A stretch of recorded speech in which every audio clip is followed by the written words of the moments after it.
Today I'm visiting a county park that used to be a working farm. The Eastmanville Farm once provided work and housing for indigent residents. As a park, the 229 acres includes fields and streams. So let's go exploring.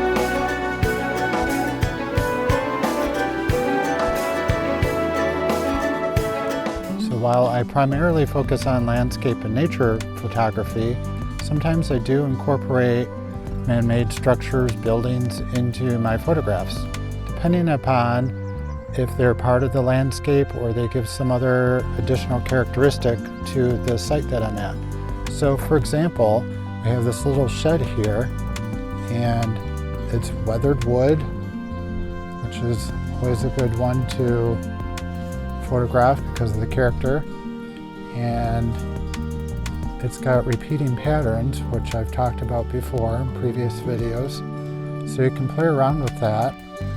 And then over here you have the big barn. So barns are always an intriguing subject matter to photograph. So I'm going to make my way around this barn and capture some details and maybe some wide shots. Again, I don't have any clouds, so I'm going to have to work around that and fill up the frame with the building or other elements in my images.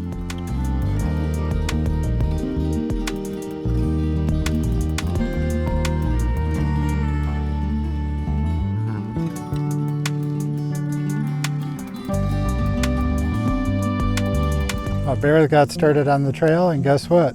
It's tom tree time already. Look at this tree. It's been split a little bit. Part of it is dead and off to the side, and then this part has a hole. I'm sure some creatures are living in there, and it's got some life still in it, but also some dead limbs.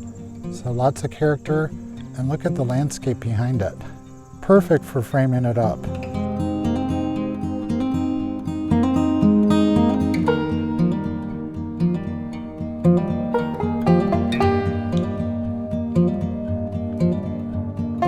So while there's not a cloud in sight, I'm going to use that to my advantage in making up for the open sky. For example, in this scene right here, I've got this tree on the right side and the sloping ground below it. And that's how I'm going to use it to my advantage, because the slope has a shadow or a dark line, and that dark line is pointing to the left side of the screen on an angle. So that's going to direct your eye down instead of looking at the open sky above. So this also helps to bring balance to your composition as well. And I like the little highlight in the foreground as well of the wildflowers and the grasses. So again, that brings the viewer's attention rather than staring into the openness of the sky in the background.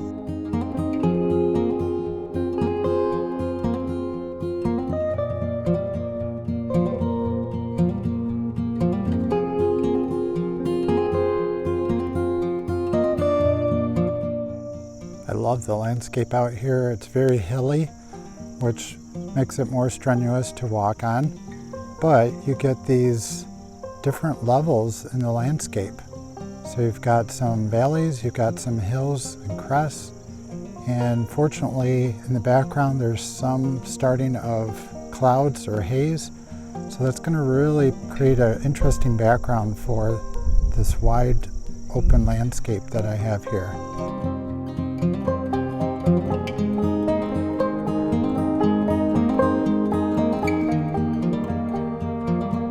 Talked about filling the frame before and lamenting that there's no clouds in the sky, so what do? So in this example, I've got the branches from the apple tree on the right, I've got a tree line in the background, and then I've got this plant on the left. So that's not only a detail of this park, but I'm filling the frame of my shot as well. So I have these crisscrossing plants coming from two different sides, and then the center is filled as well.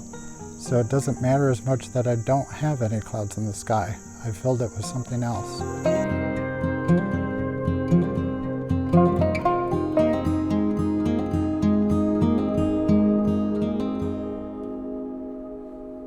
Now this area may not be your idea of something picturesque, but to me, especially when I photograph in black and white, this is like my dream area because of the dried up ground. It's got all these cracks in it, and you've got the high contrast of the lit up blooms of the Queen Anne's lace against this dark background, which has a lot of texture to it. So consider areas that may not be of the most picturesque, but have a lot of character to them. And then you've also got this dark shadow of a ridge in the background. Again, that leading line of drawing your viewer's eyes down to the ground, making them pay more attention to your subject of interest.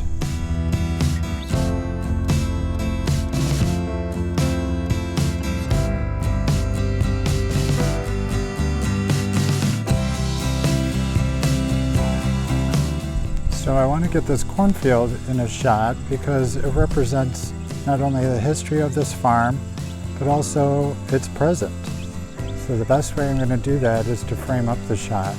I have this leading line from the pathway going back towards it, and I've got this horizontal line of the land of the corn, and then a lot of sky, which is fine because I have these streaks of clouds in the sky. And there's a minimalistic look to this image, which I'm going to be okay with. There's just simple lines, kind of crisscrossing a little bit, bringing you into the shot, and then against the backdrop. So sometimes it's okay not to have a lot going on. It depends on what you want to say in your image.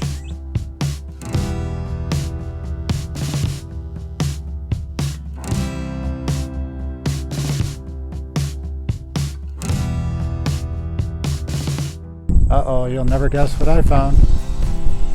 A second tom tree. Look at that one. And the historic cemetery is behind it. So I'm going to use that tree to frame the shot of the cemetery. And if you'll notice in the upper left corner, you can see part of the moon. So I've got a lot of things going on, and there's still no clouds in the sky.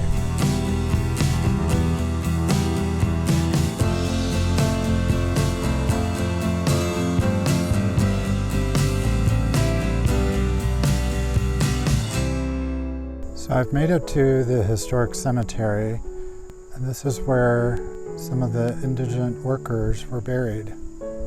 So instead of making this an Instagram-worthy posting or image, please be a little bit more reverent about it and understand that, well, people are buried here, and this is their final resting place in terms of their physical form.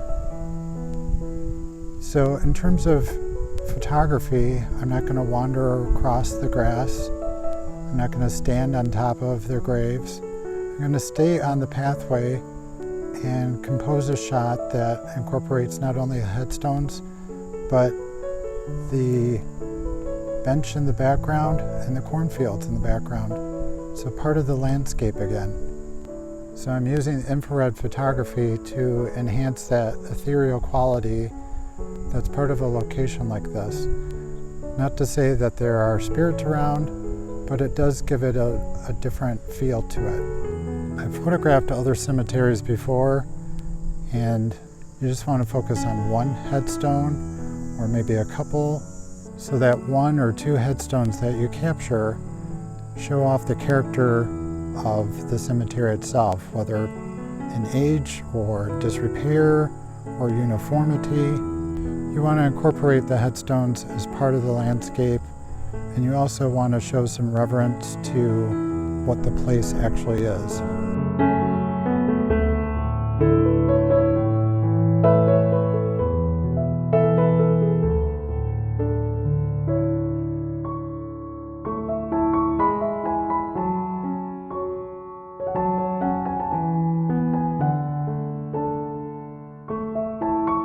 The Eastmanville Farm County Park is part of Ottawa County Parks and Recreation. For more information, check out miottawa.org. Thanks for exploring with me. Thanks for watching my video. I hope you liked it and learned something new. If you did, consider subscribing to my channel and getting notified when a new video posts. And I hope to see you out on the trails.